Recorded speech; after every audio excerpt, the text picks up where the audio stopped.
এমন একজন রব পেয়েছি যার দয়া এত প্রসন্ন, যার দয়া, যার মেহেরবানি এত বিশাল, মাননে ওয়ালাকে তো দেয় দেয়, না মাননে ওয়ালাকেও দেয়।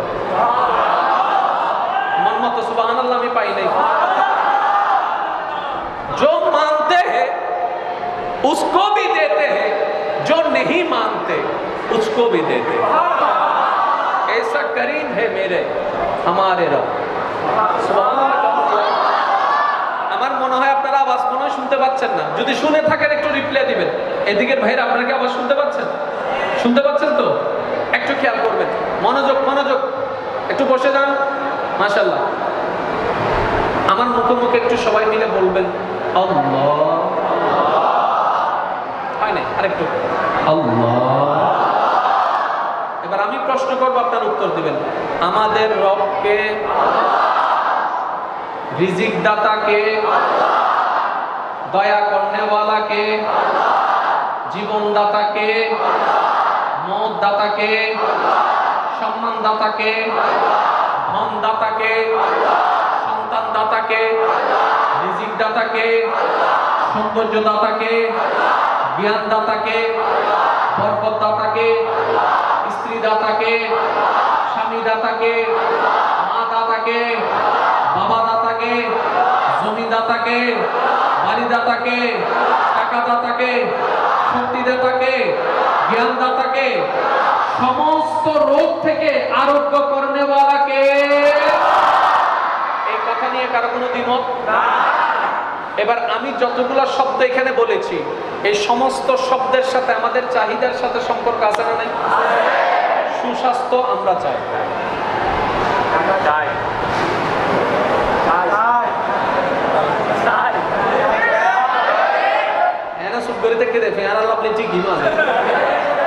সৌন্দর্য আমরা, জ্ঞান আমরা, মান আমরা, সম্মান আমরা, দৌলত আমরা, জমি আমরা, হায়াত আমরা, রিজিক আমরা, স্ত্রী আমরা, স্বামী আমরা, সন্তান আমরা, ব্যবসায় বরকত আমরা। তাহলে সব কিছু চাওয়া দিচ্ছেন কে? আরেকটু জোরে বলেন, দিচ্ছেন কে? আমাদের যা কিছু দরকার, যা আমাদের স্বপ্ন, যা আমাদের চাহিদা, যা আমাদের চাওয়া, সব কিছু দেনেওয়ালা যদি আল্লাহ হয়, কানেকশনটা আল্লাহর সাথে লাগাই ফেলেন না, আপনার মতো দুনিয়ার কেউ থাকবে না। আমরা ভুলটা করছি কোথায়? দেনেওয়ালার সাথে কানেকশন লাগাই নাই। একটু খেয়াল করবেন, মনোযোগ থাকলে আমিও বলতে একটু স্বাচ্ছন্দ্য বোধ করবো। দেনেওয়ালাকে, তাহলে আমাদের কানেকশন থাকা দরকার কার সাথে? ওই কানেকশনটা নাই, আমরা আছি অভাবে। এবার আসুন নবীকে, এটা বন্ধ করে দেন ভাইয়া, এটা বন্ধ করে দেন, এটা বন্ধ করে দেন। আশা করতো জেন্ডে বইয়ে ড্যাশকর গরমে এনে থা যাই কোনো কিছুক্ষণ বাদে, এটা বন্ধ করে দেন। মনোযোগ আছে, শিকার আগ্রহ আছে যাদের, তারা একবার বলেন মারহাবা। এই যে কত সুন্দর একটা মসজিদ দেখছেন, আমরা এসে রেডিমেড দেখলাম। একটা সময় কিন্তু এটা এরকম ছিল না, একটা খালি জমিন ছিল। অনেকগুলা পিলার দেখতে পাচ্ছেন, সবগুলা পিলার একসাথে হয়নি, যে কোনো একটা পিলার আগে হয়েছে। তাহলে প্রত্যেকটা কিছুর একটা শুরু আছে না নাই? এই পুরা মসজিদে যে ভিত্তি প্রস্তর করেছেন, ইঞ্জিনিয়ার সাহেবকে দেখে জিজ্ঞেস করুন এটার ডিউকাল কত, উনি বলবেন 100 বছর। প্রত্যেকটা বড় বড় স্থাপনা ডিউকাল হচ্ছে, বড় বড় ফ্লাইওভারের ডিউকাল হচ্ছে 1000 বছর, কোটি বছর পার হয়ে গিয়েছে, এখনো জমি জমি আছে। একটু জোরে বলেন না সুবহানাল্লাহ। কোটি বছর অতিবাহিত হয়েছে, এখনো বঙ্গোপসাগর বঙ্গোপসাগরে আছে, আরব সাগর আরব সাগরে আছে, আসমান আসমানের মতো আছে, জঙ্গল জঙ্গলের মতো আছে, গাছ গাছের মতো আছে, সূর্য সূর্যের মতো আছে, চন্দ্র আপন চমকে চমকাতে আছে, আমের স্বাদের মতো আছে, জামের স্বাদের মতো আছে। কাঁঠাল এখনো রং পাল্টাই নেই, কাঁঠালের রং কাঁঠালের স্বাদ এখনো আগের মতো আছে। প্রত্যেকটা জিনিসের স্বাদ, প্রত্যেকটা জিনিসের স্বাদ, প্রত্যেকটা জিনিসের রং, প্রত্যেকটা জিনিসের অস্তিত্ব 1000 কোটি বছর পার হয়েছে, এখন অস্তিত্ব বিলীন হয় নাই। জগৎ প্রশ্ন করে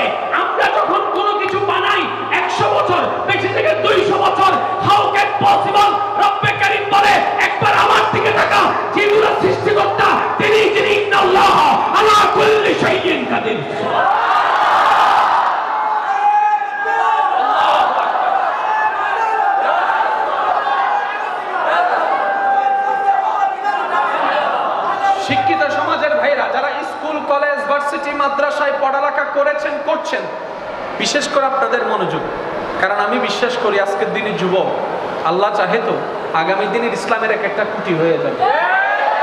বিশ্বাস আছে না নাই? বিশেষ করে যারা সায়েন্সে পড়ালেখা করেন আপনাদের মনোযোগ বেশি আকর্ষণ করব। অনেকে মনে করে কলেজে পড়ি আমি কেমনি ইসলামের খেদমত করব, আমি বলি আপনিও পারবেন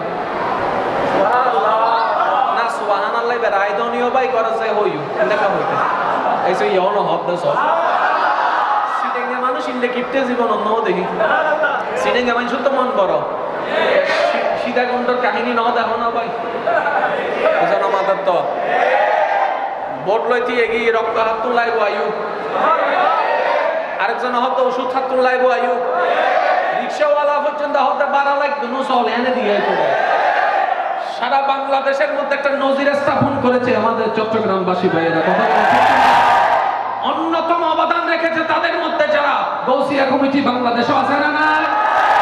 আছে না নাই? যারা ইসলামকে জঙ্গিবাদী বলো, যারা ইসলামের দিকে আঙ্গুল তুলো, তোমরা আজকে কোথায়? ওই বুদ্ধিজীবীদের দেখা নাই সিলেটের মধ্যে, বুদ্ধিজীবীদের দেখা নাই সীতাকুণ্ডের মধ্যে, নবীর সৈনিকদের দেখা মিলা পাওয়া যায়। আঙ্গুল তোলা সহজ, কাজ করা কঠিন। আঙ্গুল তোলা কাজ করা, আমরা কাজে বিশ্বাসী, কারণ আমরা নবী রাহমাতুল লিল আলামিনের উম্মত। আমরা হামলার পরিবর্তে হামলা করি না,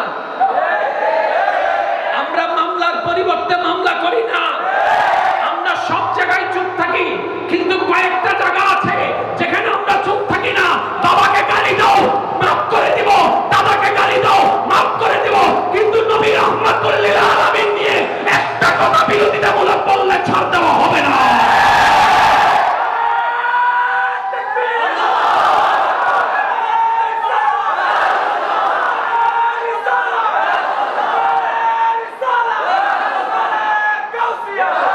এই কথাটা কোনো ব্যক্তি দলের নয়, আর একটু জোরে বলেন না। দলের ভিন্নতা থাকতে পারে, সাবজেক্টের ভিন্নতা থাকতে পারে, কেউ সাদা পছন্দ করে, কেউ লাল থাকতে পারে, কিন্তু নবীর বেলায় মুসলমান সবাই এক, কোরআনের বেলায় সবাই এক, আল্লাহর বেলায় সবাই এক। আর আমাদেরকে প্রশ্নকারী প্রশ্ন করে, বাবাকে গালি দিল চুপ করে রইলা, ব্যাপার কি?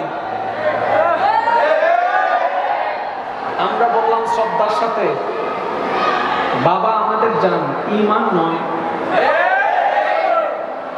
এবার একজনে প্রশ্ন করে, তোরে গালি দিল তুই চুপ কেন? আল্লাহ পাক বলেছেন ইন্নাল্লাহা মা'আস সাবিরিন, ধৈর্য ধারণকারী হচ্ছে। এবার সে বলতে বলতে যখন কোরআনের বিপক্ষে বলে ফেললো, আল্লাহর বিপক্ষে বলে ফেললো, নবীর শানের বিপক্ষে বলে ফেললো, এই এলাকার একটা মোটামুটি বুঝ হওয়া বালক ছেলে হাত পা পেতে দাঁড়াই গেল। এবার সে চোখ রাঙায় প্রশ্ন করে, এখন চাকরি কেন? বয়সে একটুক্ষণ আঘাত করেছো আমার মনে, এইবার তুমি আঘাত করেছো আমার ঈমানের মধ্যে। একটা কথা জেনে রাখবেন ভাইয়েরা, ব্যক্তিগত পছন্দ আলাদা, ঈমান আলাদা। কথা বলেন না রে ভাই? মাশাআল্লাহ। এখানে অনেক দামি দামি ঘর আছে না,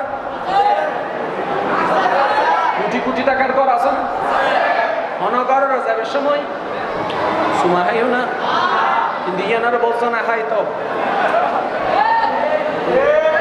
নামাতের কেউ নাই তো বুঝে ইয়ানার বলছো ঠিক না বে ঠিক, আরো জোর হ না, এনে ইট আছে না, আর ঘর তো ইট, এই ইটের দাম বাড়ি কে গিয়ে ওদের নিসবতের কারণে।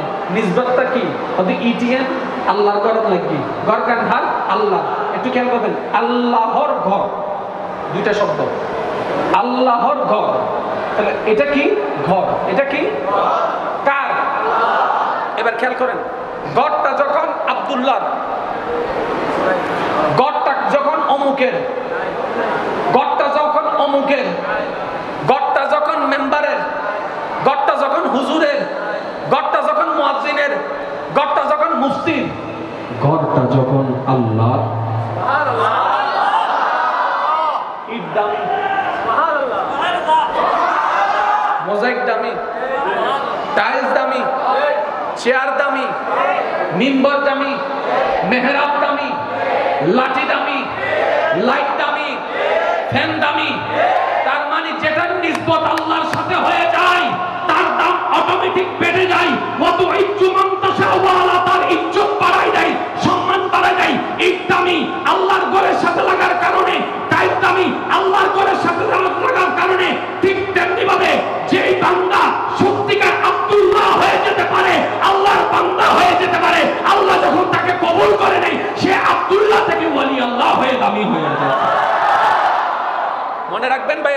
কিছু জিনিস জামিলা লাগে দুই কারণে। জামিলা লাগে কয় কারণে? হয়তো বেশি বোঝা,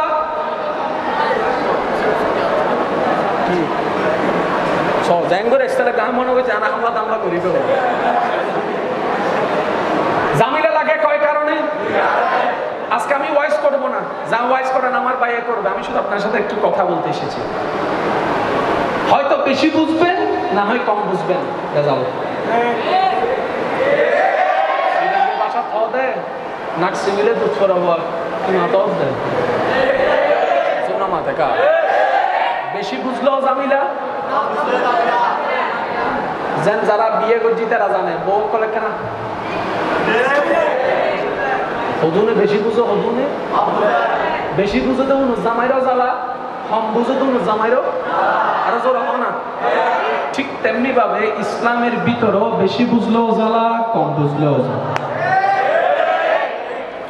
আমি আপনাদেরকে শিক্ষিত ভাইয়েরা আমার সাথে ভালো জানেন, তারপর একটু স্মরণ করাই দিচ্ছি। বর্তমান বিশ্ব ডিপেন্ড করে বিজ্ঞানের উপর। কিসের উপর? আপনি যেখানে যাবেন তারা বিজ্ঞান খোঁজে, তারা সায়েন্স খোঁজে। কিন্তু আল্লাহ তাআলা আমাদেরকে এমন একটা কিতাব দান করেছেন যেটা বিজ্ঞানের বাপ, বিজ্ঞানের বিজ্ঞান। আল্লাহ আমাদেরকে এমন একজন নবী দান করেছেন যিনি বিজ্ঞানীদের বিজ্ঞানী। শিক্ষিত ভাইরা একটু খেয়াল করবেন, এই লাইট আছে না? জোরে বলেন না। এই লাইট যেহেতু আছে, আবিষ্কারক আবিষ্কারক যেহেতু আছে, এটার একটা শুরু আছে। বেশি থেকে কয় বছর? 100 বছর অথবা 500 বছর তার হবে। আচ্ছা ধরলাম 500 বছর যান। ফ্যানের আবিষ্কার 500 বছর, লাইটের আবিষ্কার 500 বছর, তারপরে আপনার ইলেকট্রিসিটির আবিষ্কার ধরলাম 500 বছর, আপনার ক্যামেরার আবিষ্কার ধরলাম 500 বছর। 1450 বছর আগে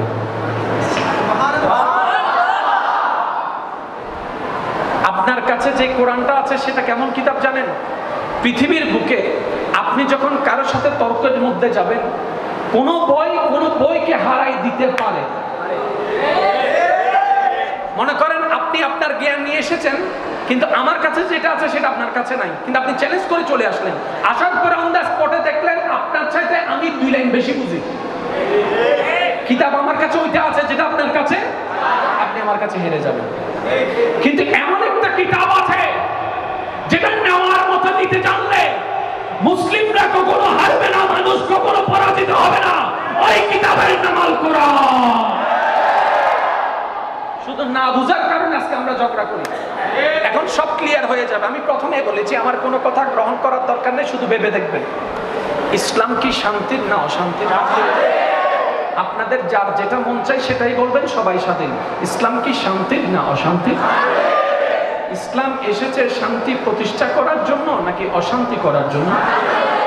কোরআন এসেছে ঝগড়া লাগানোর জন্য নাকি ঝগড়া মিটানোর জন্য? কোরআন এসেছে আলোকিত করার জন্য না অন্ধকার করার জন্য? কোরআন এসেছে মহাব্বত প্রচার করার জন্য নাকি হিংসা প্রচার করার জন্য? ইসলাম এসেছে, নবী এসেছে, কোরআন এসেছে সম্পর্ক জোড়া লাগানোর জন্য নাকি দুশমনি করার জন্য? এবার টোটাল বিষয়টা একটা বলি, আপনারা একটু বলেন ইসলাম কি শান্তির না অশান্তির? এবার আমি একটা প্রশ্ন করব, ভেবে চিন্তে উত্তর দিবেন।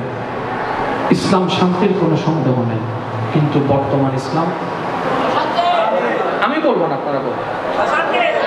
শুনি নাই আরো জোরে।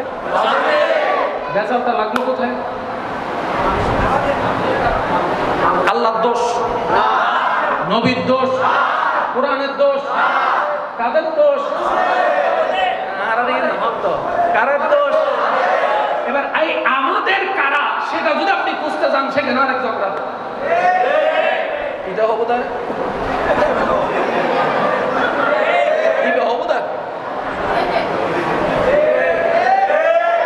টোটাল কনসেপ্টটা বুঝাতে পারলাম। তাহলে ইসলাম এসেছে শান্তির জন্য। ইসলামটা যে অনুসরণ করে গ্রহণ করে তাকে বলে মুসলমান। তার মানে এই শান্তি বজায় রাখার দায়িত্ব মুসলমানের। আজকে সেই মুসলমানরাই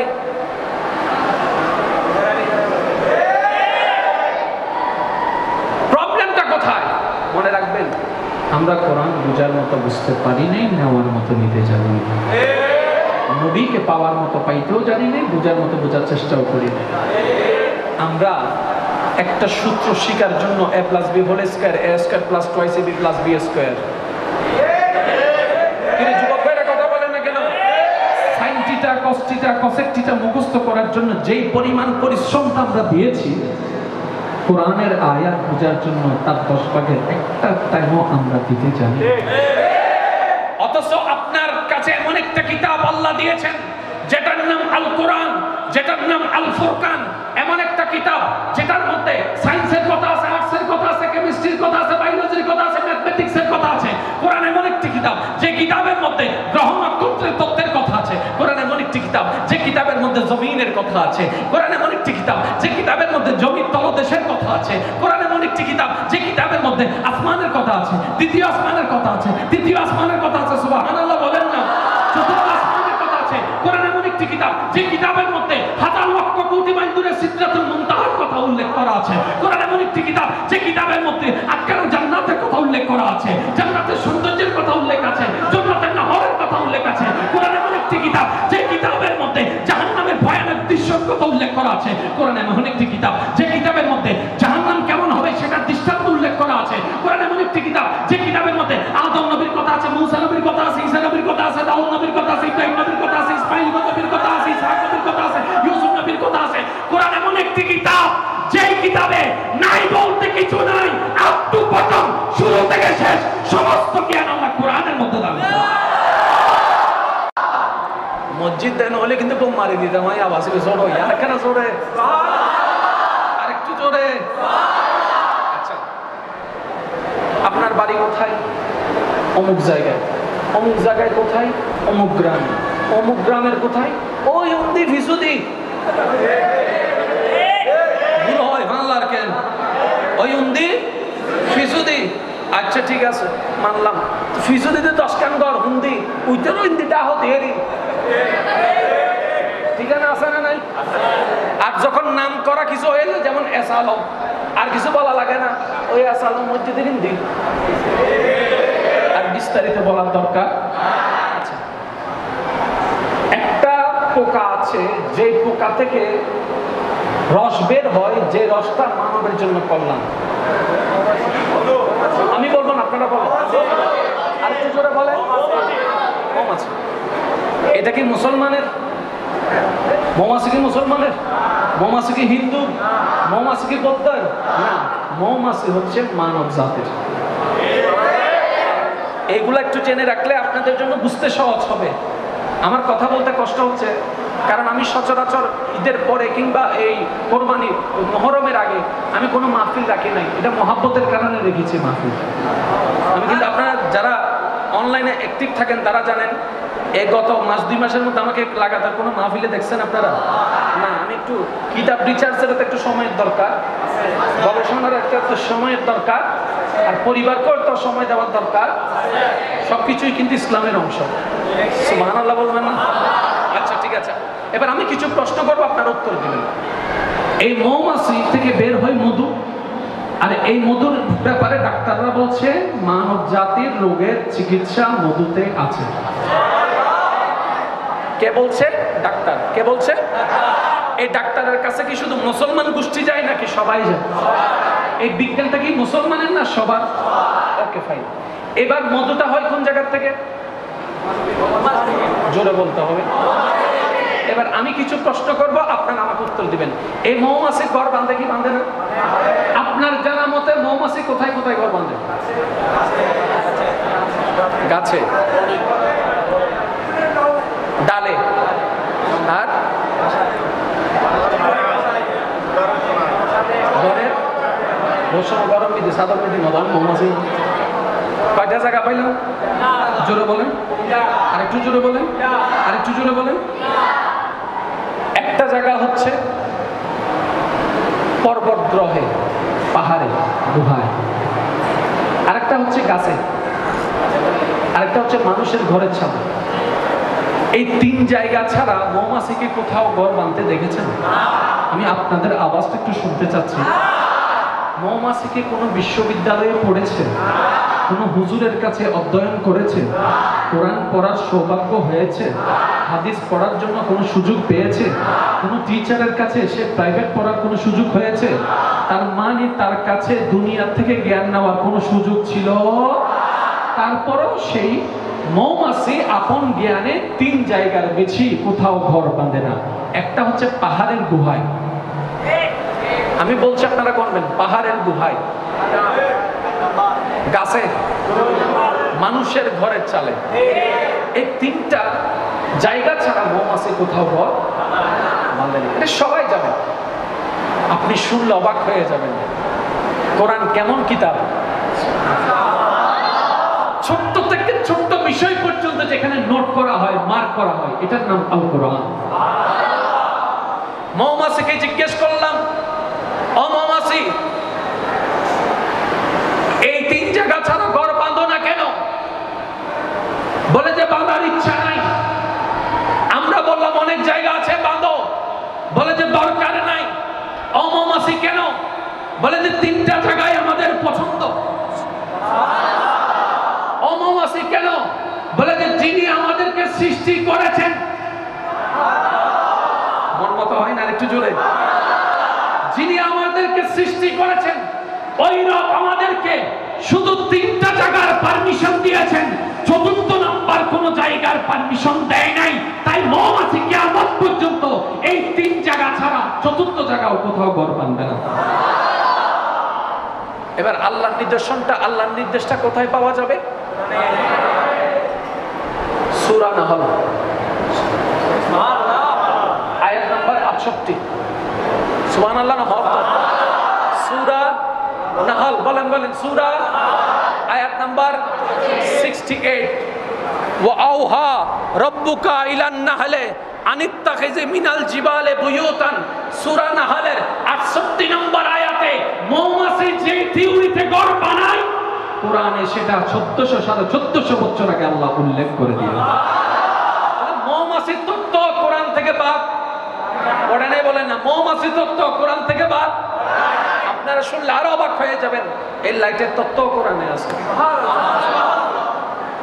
নাই হন বসই জিন্দাবাজি সুবহানাল্লাহ। ছোট ঘর আরো জোরে। লাইটের তত্ত্ব কোরআনে, সাউন্ডের তত্ত্ব কোরআনে, তরঙ্গের তত্ত্ব কোরআনে। এবার মুরব্বীরা সবাই চুপ করে থাকবেন, আমার ইয়াং জেনারেশনের বাইরে একটু সবাই মিলে আওয়াজ দিবেন। আমরা যেখানে আছি এটার নাম পৃথিবী। এটার নাম কি? ইংরেজিতে যেটাকে বলা হয়, ইংরেজিতে যেটা বলা হয় আর্থ। কি বলা হয়? EARTH, নাকি ভুল বললাম মনে হয়? আর্থ। এই আর্থ, এই পৃথিবীর টিকে থাকার জন্য, মুরব্বীরা চুপ থাকবেন, যুবকরা আওয়াজ দিবেন, এই পৃথিবীর টিকে থাকার জন্য সাগরের দরকার, এই পৃথিবীর টিকে থাকার জন্য গাছের দরকার, এই পৃথিবীর টিকে থাকার জন্য সূর্যের দরকার, এই পৃথিবীর টিকে থাকার জন্য চন্দ্রের দরকার, এই পৃথিবীর টিকে থাকার জন্য মাটির দরকার, এই পৃথিবীর টিকে থাকার জন্য উদ্ভিদের দরকার, এই পৃথিবী টিকে থাকার জন্য জঙ্গলের দরকার, এই পৃথিবী টিকে থাকার জন্য বাঘের দরকার, বাঘের দরকার, হাঁসের দরকার, মুরগির দরকার, সাপের দরকার। আগুন না তাইলে তো ভালো হইতো। ওই যে বেশি বুঝি। অথচ এই পৃথিবীকে টিকায় রাখার জন্য যা দরকার, যতটুকু দরকার, বানানেওয়ালা ঠিক সেভাবেই। এবার আমি আপনাদেরকে, বিরক্ত হচ্ছেন আপনারা কোনো? আমি কেন কথাটা এইভাবে শুরু করছি এবং করতে চাচ্ছি একটু পরে গেলে আপনারা বুঝতে পারবেন যদি মনোযোগ থাকে। এই যে এতগুলা মানুষ আজকে এই মসজিদের মধ্যে বসে আছে, প্রত্যেকটা সেকেন্ড একটা জিনিস নিচ্ছে এবং ফেলছে, এটার নাম কি? এবার আপনারা যুবক ভাইরা বলেন, এই নিঃশ্বাসটা আসে কোন জায়গা থেকে? জোরে বলেন। এখানের ভিতর তো কোনো গাছ নেই, তো কোন দিকে আসে? একজনে বলে যে দরজা দিয়ে, এবার আরেকজন গিয়ে দরজা বন্ধ করে দিছে, তারপরে মানুষ নিঃশ্বাস নিচ্ছে। তাহলে মানুষ কত? হাজার হাজার মানুষ। তাহলে এই হাজার হাজার মানুষের জন্য কত লিটার অক্সিজেন দরকার? অগণিত বলেন না, জোরে বলেন। তাহলে আপনি এখানে বসে আছেন, আপনার রব আপনার অক্সিজেনের ব্যবস্থা না চাইতেই দিয়ে দিচ্ছেন। খেয়াল করবেন, একটু খেয়াল করবেন। সবচেয়ে যেটা ইম্পর্টেন্ট সেটার নাম অক্সিজেন। বা পাইলেও চলে, না পাইলেও চলে।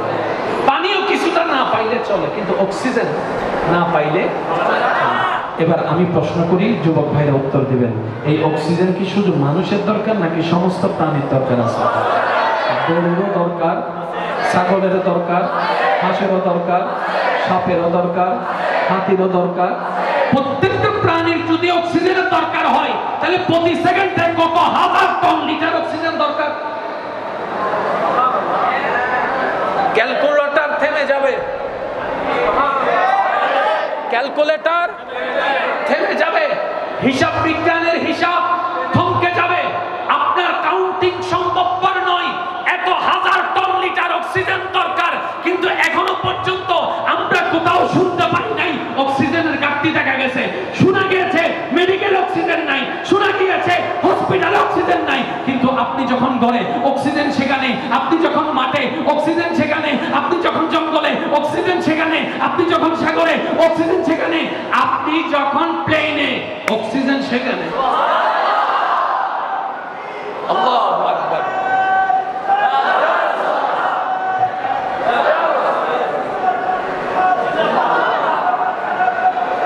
উচ্চ আওয়াজ একবার বলেন না সুবহানাল্লাহ। ব্যবস্থা করে দিচ্ছেন কে? একটু প্রেম নিয়ে আওয়াজটা দিবেন, প্রেম নিয়ে। ব্যবস্থা করে দিচ্ছেন কে? কোন আল্লাহ জানেন? যিনি হচ্ছেন রব্বুল আলামিন। সারা জীবন শুনলাম রব্বুল আলামিন, আলহামদুলিল্লাহি রাব্বিল আলামিন। সূরা ফাতিহা পড়ছি দেরি, গভীরে যাওয়ার টাইমও পাই নাই, ইচ্ছাও কখনো হয় নাই। আসেন উলামায়ে ইকরামের দোয়াকে সাথে নিয়ে মওলার প্রেম রাজ্যের কিছুক্ষণের জন্য বাসিন্দা হওয়ার লক্ষ্যে একটু প্রেমের রাজ্যে আসেন। সুবহানাল্লাহ জোরে। কারণ যতবার আপনারা সুবহানাল্লাহ বলবেন, খুশি হবে রহমান, রাগ করবে শয়তান। আর আপনার যতবার সুবহানাল্লাহ বলে আল্লাহর প্রশংসা করবেন, শয়তানের গালে এক একটা জুতার বাড়ি হবে। যারা চান শয়তানের গালে জুতার বাড়ি দেওয়ার, সুবর্ণ সুযোগের নাম হচ্ছে আল্লাহর প্রশংসা। কিপটামি করবেন না, মন খুলে বলেন সুবহানাল্লাহ। এবার বলেন আমার মুখে মুখে আলহামদুলিল্লাহি রাব্বিল আলামিন। সবার মুখস্থ আছে তো ইনশাআল্লাহ? এবার আপনার একবার পড়েন। সচরাচর তো আমরা সবাই জানি সমস্ত প্রশংসা আল্লাহর জন্য, এতটুকুই আমরা বলে থাকি না? এবার আসুন আলহামদুলিল্লাহ।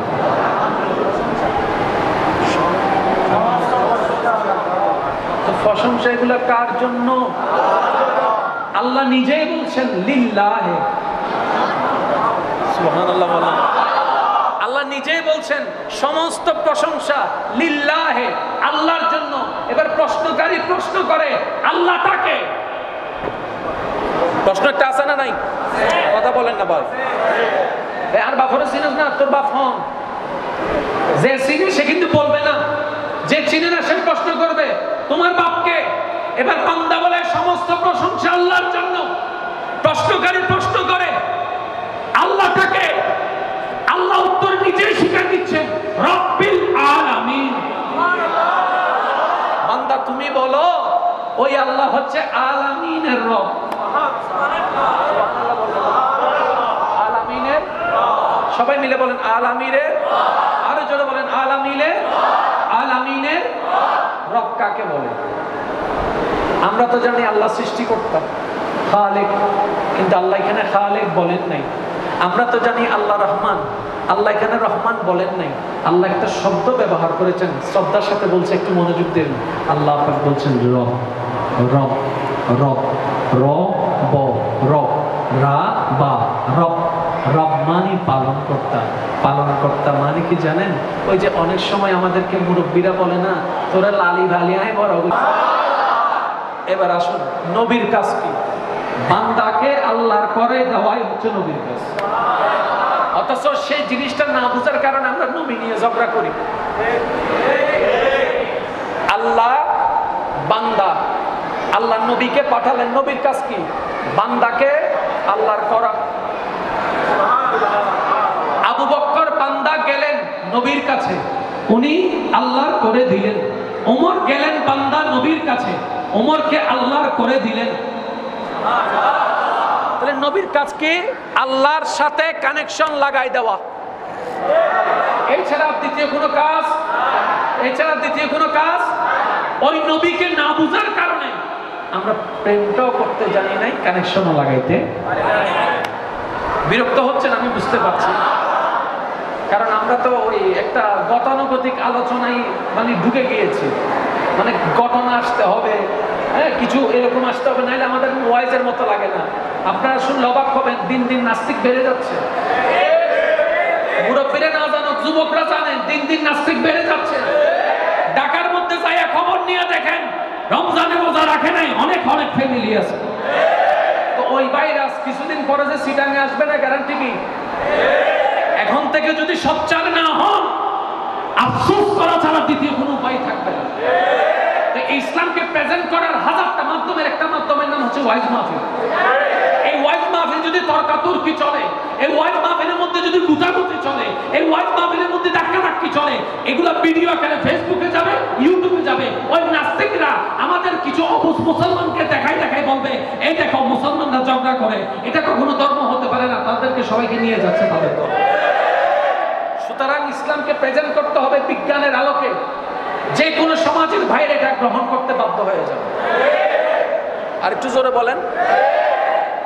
কিছুদিন পরে কোরবানি আছে না ভাই? আল্লাহ তৌফিক দিলে ইনশাআল্লাহ জবাব না নইব। আর কেন জোরে হন না?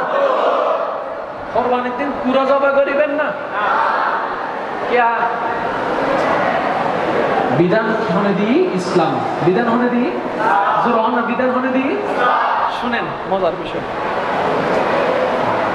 কেউ কেউ বলে মুসলমানরা বড় জালেম। আমরা বললাম কেমনে? দয়া নাই মায়া নাই, পশু থেকে এমনি করে জবে করে দেয়, পশুটা কত কষ্ট পাচ্ছে, দয়াও নাই মায়াও নাই। আরা হতে তোরার নাম তার এক হবে না হাড়ির। বুঝেন না মনে আমার কথা? যেমন প্রশ্ন তেমন উত্তর, যেমন প্রশ্ন তেমন উত্তর। এবার বিজ্ঞানকে জিজ্ঞেস করেন, অবিজ্ঞান ইসলাম যে ফর্মুলা দিয়েছে, এটার মধ্যে পশুরা কতটুকু ব্যথা পায় আমাদেরকে একটু বলেন। আপনি শুনলে অবাক অবাক হয়ে যাবেন। মুসলমানরা যে পদ্ধতিতে পশু জবে করে, ওই পদ্ধতিতে পশু জবে করলে একটা পশু 1 সেকেন্ডও ব্যথা পায় না।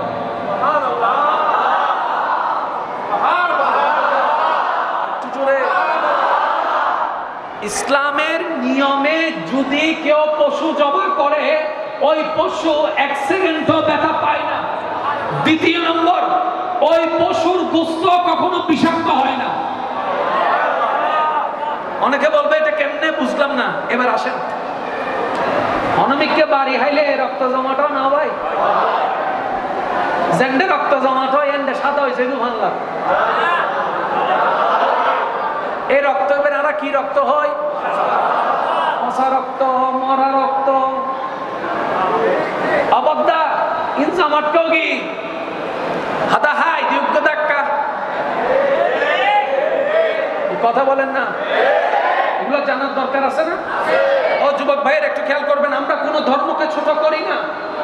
এই পর্যন্ত কোন মুসলমান কোন ধর্ম নিয়ে কথা বলে নাই, কোন ধর্মকে ছোট করে কথা বলে না। কারণ আমাদের নবী শিক্ষা দিয়েছে, নিজের ধর্ম পালন করো, অপরের ধর্মকে সম্মান করো। আমাদের ধর্ম নিয়ে বারবার আঙ্গুল তুলে, আমরা কারো ধর্ম নিয়ে আঙ্গুল তুলি না, ওই টাইমও আমাদের নাই। কথা বলেন যুবকরা, ঠিক কিনা? এবার আসেন, আমরা যখন জবে করি,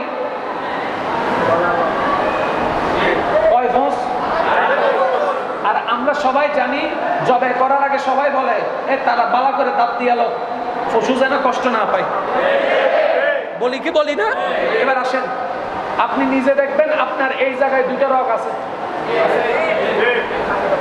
আছে না? এই 2টা রগ এমন রগ, যে রগের সাথে আপনার সারা দেহের সাথে ব্রেনের কানেকশন। সিজারত ফ্যাট হাঁটে না, না হাঁটে?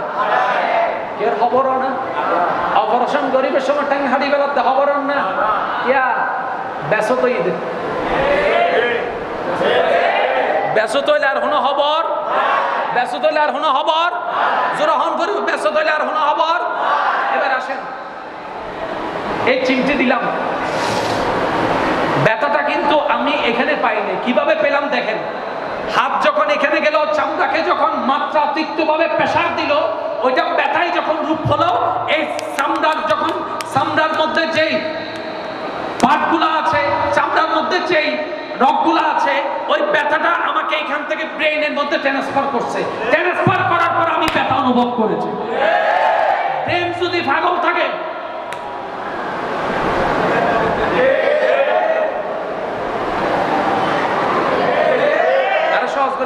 গাইল দিলে কি গরম হয়? মাথার মধ্যে কি আছে? মাথার মধ্যে কি আছে?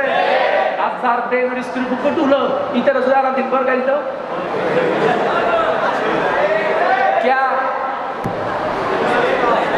তবে সমস্ত কিছু নিয়ন্ত্রণ হয় ব্রেন থেকে। ওই ব্রেনের কানেকশন হচ্ছে রগের সাথে। যেভাবে আমরা জবে করি, ওই রগটা কাটাই যাওয়ার সাথে সাথে ওই পশু ব্যথা অনুভব করার কোনো সুযোগ থাকে না। চিৎকার দিয়ে বলেন না সুবহানাল্লাহ। এবার দ্বিতীয় নম্বর, আমরা যেভাবে জবে করি, জবে করার পর রক্ত সব জোরে বলেন না, রক্ত সব। আর আমার ভাইয়েরা যে স্টাইলে পশু জবে করে, এর রক্ত বন্ধ হয়ে যায়, রক্ত আর তেমন ব্লাডিং হতে পারে। আর আপনারা জানেন রক্ত মানে বিষ। ওই রক্ত যতক্ষণ গোস্তের সাথে থাকবে, ওই গোস্ত খাওয়া। সেজন্য পশু জবে করার পর এইবার দেখবেন আপনারা, যখন একদম ভালো করে রক্ত সব বের হয়ে যায়, তারপরে কষায় এসে আস্তে আস্তে খাওয়ানো শুরু করে।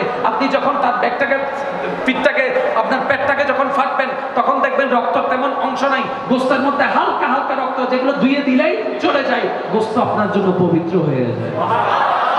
বিষাক্ত হওয়ার কোনো সুযোগ, যারা বলেন বিষাক্ত হওয়ার কোনো সুযোগ। আরেকটু বললে বুঝতে পারবেন, ইসলামে মৃত প্রাণী খাওয়া, যারা বলেন ইসলামে মৃত প্রাণী খাওয়া, মৃত প্রাণীর দাম তারও হন, তাইলে তো লাভে না। ইসলাম বলে, মনে রাখবেন যুবক ভাইরা, ইসলাম যা হ্যাঁ বলে এটা তো কল্যাণ, ইসলাম যা না বলে এটা তো কল্যাণ। ইসলাম আপনাকে বলছেন, আপনি বলছেন আমার খুব মুরগি খাইতে ইচ্ছা করছে, ইসলাম বলে যে জবাই করে খা। এবার আপনি বললেন যে ইসলাম অন্দিজ্ঞ ভাই বৃষ্টি দিবে লইন না, ইসলাম হদ্দন লইস আর তো বুঝন লাভে বেগিন, লাভে বেগিন ইতে বৃষ্টি দিল, এরা খাই এরা দুদিন বাদে সিরাং মেডিকেল ডাক্তার হতে কি খাইছে, অত কুড়ো খাইলে দিল নয়, তুই কি খাইছ মরা কুড়ো তুই। এবার এটা হতে কুড়ো তো কুড়ো, গোস্ত তো গোস্ত, রান তো রান। পার্থক্য কোথায়? ডাক্তার বলে শোনো, মানুষ যখন মারা যায় নির্দিষ্ট সময়ের পরে হাতগুলো শক্ত হয়ে যায়, খেয়াল করে দেখবা, পেট শক্ত হয়ে যায়, নাক শক্ত হয়ে যায়, কান শক্ত হয়ে যায়, বডি শক্ত হয়ে যায়। সেজন্য মানুষ মারার সাথে সাথে আমরা তাড়াতাড়ি বলি গোসল দিয়ে দাও, গোসল দিয়ে দাও, পায়ের আঙ্গুল দুটাকে এভাবে বেঁধে দাও। কারণ একবার যদি ছড়ায় হয়ে শক্ত হয়ে যায়, এটাকে আর ক্যারেন দিয়েও আপনি কখনো জোড়া লাগাইতে পারবেন না। কারণ শরীরের রক্ত যখন শক্ত হয়ে যায়, গরম থাকলে মুভমেন্ট সম্ভব, রক্ত যখন ঠান্ডা হয়ে যাবে এটার মুভমেন্ট সম্ভব নয়। যখন মারা যাবে প্রাণীটা, ওই রক্তটা গোস্তের সাথে মিশে যাবে, তোমার জন্য এটা লাভের চাইতে ক্ষতি হয়ে যাবে। ইসলাম সেজন্য আগে থেকে হারাম ঘোষণা করে দিয়েছেন। করুণা কইছে না, করুণা মাথন না বাজি ইবাইশিত তো প্রাণী, তুন প্রাণীর নাম কি? এসে হও না বানর, হও না বানর, বানর আর হয়তো বান্দরি তেরি আসছে কোন জায়গা থেকে? জোরে বলেন কোন জায়গা থেকে? বানর থেকে। এবার আপনাকে আমি প্রশ্ন করি, আপনার ধর্মে বানর খাওয়া? আপনার ধর্মে বানর খাওয়া? তার মানে যেটা ক্ষতিকারক সেটা ইসলাম আগে থেকেই নিষেধ করে দিয়েছে। আমাদের এখন বুদ্ধিমান হলে করণীয় কি? যদি সত্যিকার নিজের লাভ চাই, ইসলাম যা বলে তা করুন, ইসলাম যা না করে তা বাদ দেন। আপনার চাইতে বড় সুখী মানুষ আর কেউ হবে না, বলেন না? এক একবার দরুদ শরীফ পড়বেন সবাই মিলে, কারো জবান যেন চুপ করে না থাকে। আল্লাহুম্মা সাল্লি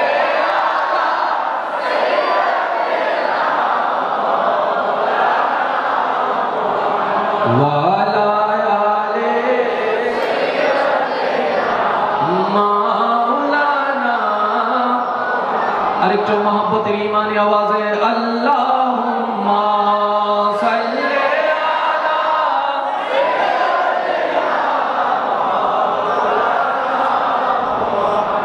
ওয়া আলা আলি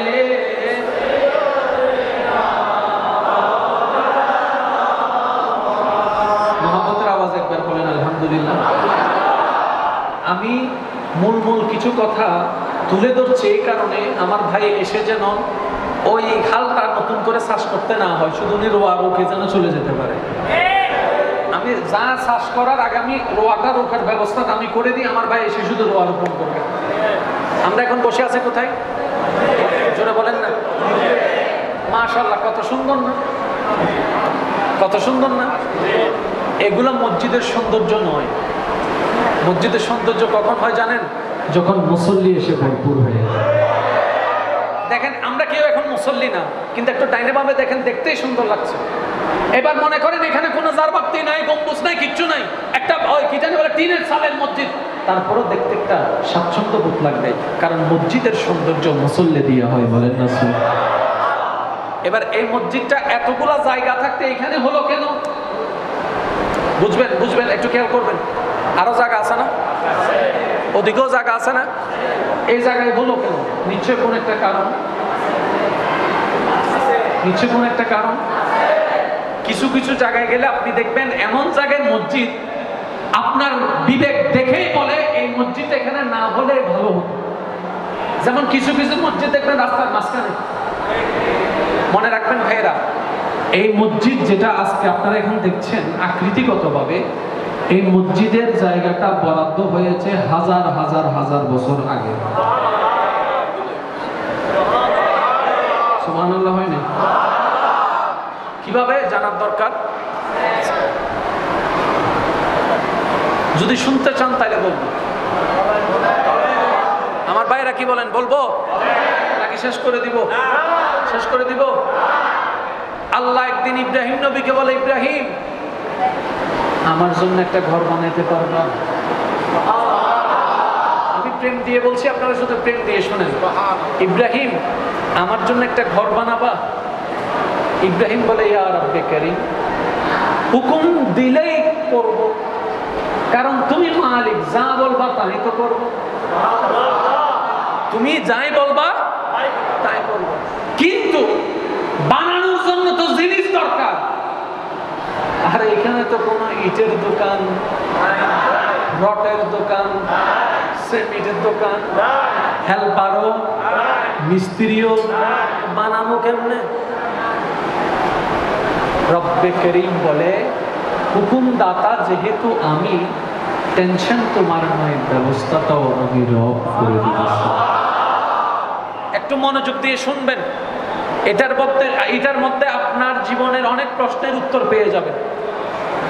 হুকুমদাতা যেহেতু আমি, তোর টেনশনের দরকার নাই, তোমার টেনশনের দরকার নেই, ব্যবস্থা সব আমি রব করে দিব। আচ্ছা, এবার ইব্রাহিম নবী প্রস্তুত। কি বানাবে? বলেন না, কি বানাবে? কার জন্য? কার জন্য? ইব্রাহিম নবী প্রস্তুত। এবার আল্লাহ পাক রব্বুল আলামিন কুদরতি জায়গা করে দেন।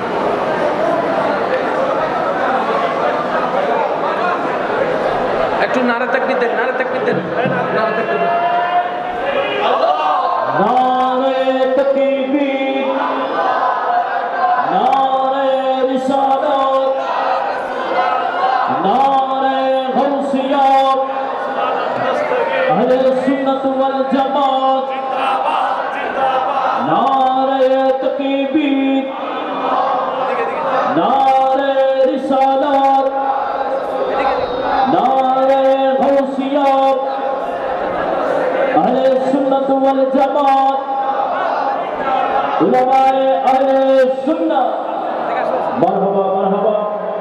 ইতিমধ্যে আমাদের মঞ্চে বসে পেরেছেন, যার গুরুত্বপূর্ণ তাকরীর শোনার জন্য আপনারা দূর দূরান্ত থেকে এসে উপস্থিত হয়েছেন। আজকের এই আজীব মাহফিলের অন্যতম আলোচক, এদেশের জাতীয় কমিটির শূন্য জনতার প্রাণের স্পন্দন, আন্তর্জাতিক ইসলামিক স্কলার শাইখ মোহাম্মদ সাইফুল আজম বাবর আল আজহারি সাহেব কিবলা মন্দাজ জিদুল আলী হুজুরের খেদমতে ইন্তেজামিয়া কমিটির পক্ষ থেকে আন্তরিক মোবারকবাদ এবং শুভেচ্ছা জ্ঞাপন করছি।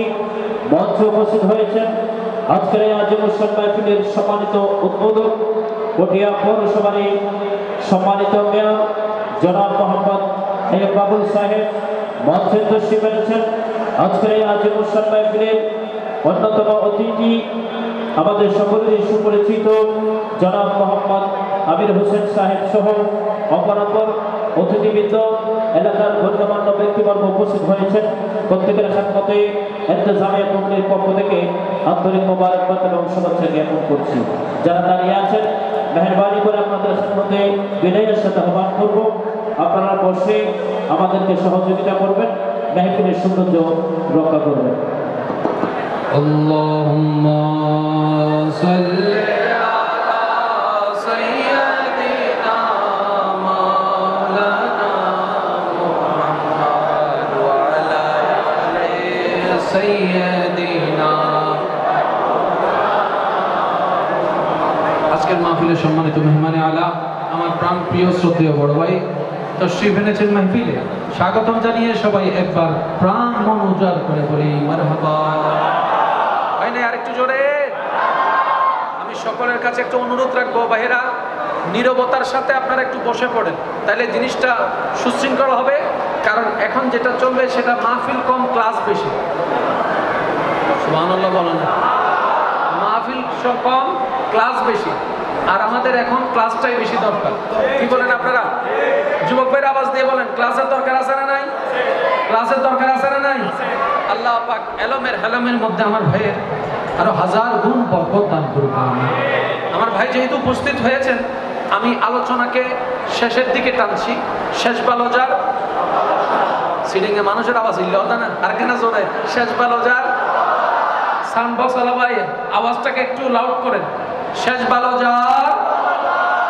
তাহলে পৃথিবীর বুকে কোরআনের মতো কোনো কিতাব, এটা একটু বুঝবেন, পৃথিবীর বুকে কোরআনের মতো কোনো কিতাব, আর সেই কোরআনটা যার উপর নাজিল হয়েছে সেই নবী রাহমাতুল লিল আলামিনের মতো দ্বিতীয় আর একটু জোরে বলেন, দ্বিতীয় আর কেউ? जिसका कोई सानी नहीं, जिसका कोई सानी नहीं, वो नबी हमारा। लब याति नज़ीर कफी नज़री मिसले तू न शुद्ध पैदा जा। সুবহানাল্লাহ বলবেন না? আমাদের নবীর প্রশংসা শুধু মুসলমানরা না, বিধর্মী জ্ঞানী ব্যক্তিরা পর্যন্ত করতে বাধ্য হয়েছে। এত শানওয়ালা, আজমতওয়ালা নবী পেয়েছি আমরা। কথা বলেন ঠিক কিনা? আরেকটু জোরে বলেন ঠিক কিনা? তো যে কথা আমি শুরু করছি এটা আমি শেষ করছি। বানালেন কে? আল্লাহর ঘর বানালেন কে? ইব্রাহিম নবী। কে সাথে ছিলেন? সাথে ছিলেন ইসমাইল। কাজ শেষ হওয়ার পরে ইব্রাহিম নবী বলে, আল্লাহ পছন্দ হয়েছে তোমার? আমরা তো আমাদেরটা বানালাম, পছন্দ হয়েছে তোমার? রব্বে করিম বলে যে হ্যাঁ, পছন্দ তো হয়েছে। ইব্রাহিম নবী বললেন, আল্লাহ তাইলে আমার বেতন দাও। সুবহানাল্লাহ জোরে বলেন না সুবহানাল্লাহ। আমার বেতন দাও, কারণ তুমি আমাকে যে ডিউটিতে পাঠিয়েছো সেই ডিউটির মধ্যে কাবাঘর বানানোর কোনো ডিউটি ছিল না, এটা ওভারটাইম। আমাকে তুমি ভিন্ন কাজ দিয়েছো, নবুয়তের দায়িত্ব দিয়েছো, প্রচারের দায়িত্ব দিয়েছো, আল্লাহর ঘর বানানোর জন্য দায়িত্ব তো আমাকে, এটা লিস্টিতে ছিল না, এটা ওভারটাইম। তো বেতন দাও। আল্লাহ পাক বলে, ইব্রাহিম কি বেতন চাও? জান্নাত লাগবে? বলে যে লাগবে না। তো কি চাও? দুনিয়া দিব? বলে যে সেটাও লাগবে না। পাহাড় পরিমাণ স্বর্ণ দিব? বলে যে সেটাও লাগবে না। সন্তান আরো বাড়াই দিব? বলে যে সেটাও লাগবে না। এবার ইব্রাহিম নবীর আওয়াজটুকু কোরআনের ভাষায় বেশি উঠল, রব্বানা ওয়াবআস ফীহিম রাসূলা। একটু জোরে বলেন না সুবহানাল্লাহ। ইব্রাহিম নবী বলে, আল্লাহ তুমি যেমনে বলেছে তেমনি বানালাম। বলে যে হে আল্লাহ তোমার পছন্দ হয়েছে? বলে যে আমার পছন্দ হয়েছে। ইব্রাহিম নবী বলে আল্লাহ রব্বানা, ও আমার আল্লাহ, ওয়াবআস বাসা ইয়াবাসু ওয়াবআস ফীহিম রাসূলান, ও আল্লাহ তোমার বান্দারে যে রাসূলটা আছে ওই রাসূলটা আমাকে দান করো, আমার বংশে দান করো, আমার বংশে দান করো। আল্লাহ পাক বলে মুসা রাসূল, বলে যে না ঈসা রাসূল, বলে যে না রাসূলান আতামিন লিতাযিম। আল্লাহর কাছে ইব্রাহিম নবী বলে আল্লাহ সমস্ত রাসূলের ভিতরে যেটা আসবত ওয়ালা ওই রাসূলকে আমার বংশ দিয়ে দান করো।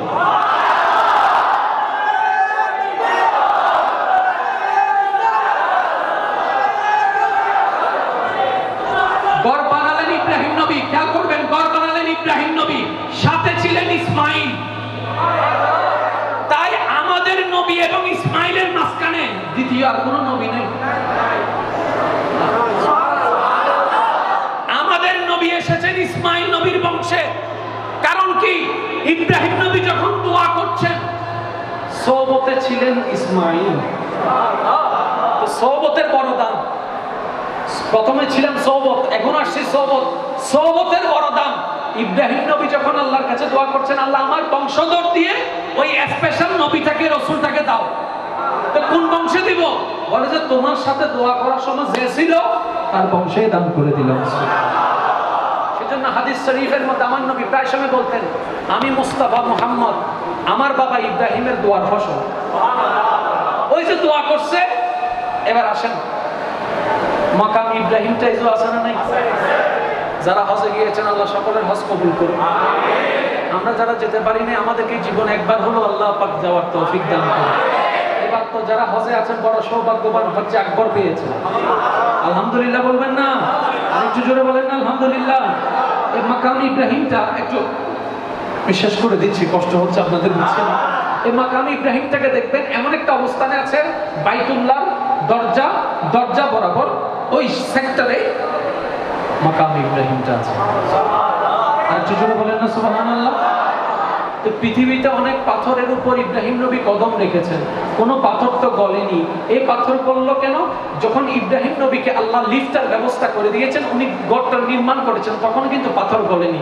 যখন সেই পাথরের উপর দাঁড়িয়ে ইব্রাহিম নবী আমাদের নবীর নিসবতে দোয়া করেছেন, পাথরটা মহব্বতে গলে গিয়েছে। সে পাথরকে ওইখানে স্থাপন করা হয়েছে। শেষ। এবার তাওয়াফ আপনি শেষ করলেন কয়বার? জোরে বলেন কয়বার? এবার বান্দা চলে যাচ্ছে, আল্লাহ পাক বলে কই যাস? আল্লাহ তাওয়াফ তো শেষ, ঘরে যায়। কয় না 2 রাকাত পর। আরেকটু জোরে 2 রাকাত পর। তো 2 রাকাত পড়ার জন্য কিবলা শর্ত। এই কিবলা তো চতুর্দিক থেকে দাঁড়ালেই হয়ে যায়। রব্বে কারীম বলে ফজরের নামাজ যেদিকে মন চায় সেদিকে পড়, কাবাকে সামনে রাখ। যোহর যেদিকে মন চায় সেদিকে পড়, কাবাকে সামনে রাখ। কিন্তু তাওয়াফ যখন করবা, করার পরে 2 রাকাত নামাজটা যেখান সেখান থেকে পড়লে হবে না। এমন ভাবে তুমি দাঁড়াও যেন তোমার আর কাবার মাঝখানে আমার মাকামে ইব্রাহিমটা থাকে। আল্লাহ পাক রব্বুল আলামিন ইসলামটাকে এমন ভাবে সন্নিবেশন করেছেন ভাইরা, আপনারা যদি আমরা যদি ইসলামটাকে নেওয়ার মতো নিতে জানি, পৃথিবীর কোন শক্তি আমাদেরকে পরাজিত করার ক্ষমতা রাখে না। যত রোগ আবিষ্কার হয়েছে, কোনো না কোনো চিকিৎসা আবিষ্কার হবে। ডিপ্রেশন রোগের কোনো ওষুধ কেউ আবিষ্কার করতে, বেশি ঘুমের ওষুধ খাওয়াই দেন। এজন্য মাথার তো ডিপ্রেশনের কি ওষুধ দিয়ে দেয়? হাতে ডাক্তার ইবে কি দিলে হত ঘুম গেলে কে চিন্তা করে ঘুম যাবো না তুই। কিন্তু ইসলাম এমন একটি ধর্ম যেখানে ডিপ্রেশন রোগের চিকিৎসা দেওয়া হয়েছে। সুবহানাল্লাহ। আরেকটু জোরে বলেন সুবহানাল্লাহ। সেজন্য সকলের